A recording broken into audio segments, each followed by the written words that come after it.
অবাঙালি ভোটারদের তো একটা ট্রেন্ড আমরা দেখেছি, যে তৃণমূল বিরোধিতার আমরা দেখেছি। অবাঙালিরা বিজেপির সঙ্গে আছে এরকম কোনো বিষয় নয়। বিজেপির প্রার্থীকে এখানে আমরা জানি না, চিনি না, এবং সল্টলেকের কোনো মানুষই তাকে চেনে না।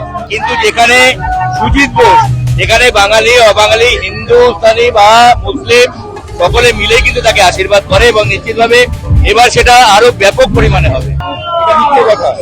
আপনি যদি পরিসংখ্যান দেখেন, বিধাননগর মিশ্র জায়গা, বাঙালি অবাঙালি সবাই আছে। সুজিত বোসের একটা পার্সোনাল বা ব্যক্তিগতভাবে সকলের কাছে। বিজেপি তো সবসময় দাবি করে যে, দাবি শুধু নয়, অবাঙালিরা তো বিজেপির দিকেই ঝুঁকে, এটা তো না না, এটা সঠিক কথা নয়। এটা সঠিক কথা নয় যে অবাঙালিরা বিজেপির সঙ্গে আছে এরকম কোনো বিষয় নয়। আমাদের এখানে অনেক অবাঙালি প্রার্থীও আছে, আপনি দেখুন, সেটা কোনো বিষয় নয়। সুজিত বোস জিতছে বিধাননগর থেকে, অবশ্যই। সেক্ষেত্রে হিংসার বিষয়টা কি বলবেন? তার কারণ সল্টলেকে তো দেখা যায় বেশ কিছু ভোটে হিংসা হয়েছে। দেখুন, আমরা বিজেপির প্রার্থীকে এখানে আমরা জানি না, চিনি না, এবং সল্টলেকের কোনো মানুষই তাকে চেনে না।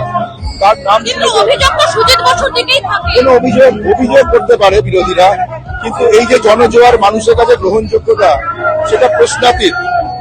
সুতরাং 2009 সাল থেকে আজ অব্দি সুজিত বোস প্রত্যেকটা মানুষের কাছে পৌঁছেছেন। এমন কোনো বাড়ি পাবেন না, বিধাননগরের মানুষ পাবেন না, যেখানে সুজিত বোসের কাছে তারা উপকৃত হয়নি, কোনো সমস্যায় পড়েছে তারা সাহায্য পায়নি। এটা বলতে পারি সুজিত বোস সল্টলেক মানুষ আশীর্বাদ করবে তাহলে 100% নিশ্চিত থাকুন, সুজিত বোস বিপুল মার্জিনে জিততে চলেছে। দাদা, সল্টলেক সবসময় তৃণমূল কংগ্রেসকে সেভাবে মানে কি বলবো, মানে সল্টলেকে ভোট কম হয় তৃণমূলের, কারণ যেহেতু এখানে অবাঙালি ভোট। আপনি কি বলবেন, মানে আপনি যেহেতু কাউন্সিলর? না, আমাদের কাছে যতটুকুনি মনে হচ্ছে বা আজকে মিছিলেও দুপাশে মানুষের যে স্বতঃস্ফূর্ত সারা, তাতে আমরা মনে হচ্ছে এবার বিধাননগরেও আমরা বেশ ভালো ভোটে লিড দেব, এবং জয়ের অঙ্ক নিশ্চিতভাবে বিগত 16-21 থেকে অনেকটা বেশি এবার হবে। লোকসভাতেও কিন্তু দেখা গেছে জয়ের মানে লিড দেয়নি বিধানসভা। দেখুন, বিধানসভা এবং লোকসভা ভোটের পার্সপেক্টিভটা তো একটু আলাদা হয়। লোকসভায় তো মানুষ একটু দেশের কথা ভাবে, সেখানে কে নেতৃত্ব থাকলে ভালো হবে সেটা হয়তো তারা চিন্তা করে।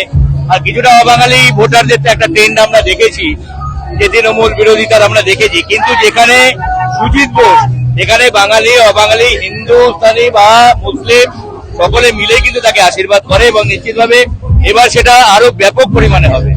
তাহলে হিংসাটা হয় কেন? প্রতিবার ভোটে দেখা যায় সল্টলেকে হিংসা। দেখুন, আপনাকে আমি একটা কথা বলি, মারামারি করতে গেলে শুধু একা মারলে তো হয় না, উল্টো দিক থেকে আরেকজনের তবে মারামারিটা হয়। হিংসাটার কিন্তু আপনি শুধু তৃণমূলের উপর দায় চাপাতে পারেন না, সেখানে বিরোধীদের একটা উস্কানি থাকে। হ্যাঁ, কিন্তু সবসময় যেটা অভিযোগ থাকে যে সুজিত বসুর লোকেরাই বাইরে থেকে, মানে সুজিত বসু বাইরে দেখুন, থেকে সরকারে যে থাকবে তার বিরুদ্ধে অভিযোগের আঙুলটা উঠবে, এটা খুব বাস্তব। ফলে সেটাই হয়। কিন্তু দেখুন, আজকে দিনের পর দিন নানা রকম অপপ্রচার, কুৎসা, এত কিছুর পরেও মানুষ কিন্তু স্বতঃস্ফূর্তভাবে তৃণমূল কংগ্রেসকেই ভোট দিচ্ছে।